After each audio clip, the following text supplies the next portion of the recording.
দৌড়ানোর এক পর্যায়ে গিহুন একটি মেয়ের সাথে ধাক্কা খায়, যে মেয়েটি স্কুইড গেমের একটি ইম্পর্টেন্ট ক্যারেক্টার, যার সম্পর্কে আমরা পরবর্তীতে আরও বিস্তারিত জানব।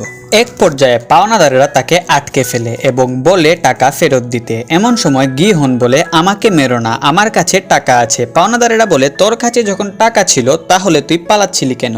এমন সময় গিহুন বলে, আমি আসলে সকল টাকা একসাথে পরিশোধ করতে চাইছিলাম।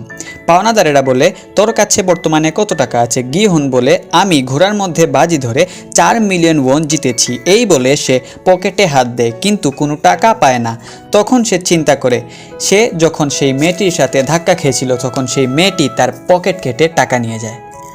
টাকা না পেয়ে পাওনাদারেরা তাকে মারতে শুরু করে। গিহুন বলে, তোমরা আমাকে বিশ্বাস করো, আমি আসলেই ঘোড়ার মধ্যে বাজি ধরে টাকা জিতেছি, কিন্তু দৌড়ে আসতে আসতে আমার টাকা কোথাও হারিয়ে যায়। কিন্তু পাওনাদারেরা স্বাভাবিকভাবেই তার কথা বিশ্বাস করে না।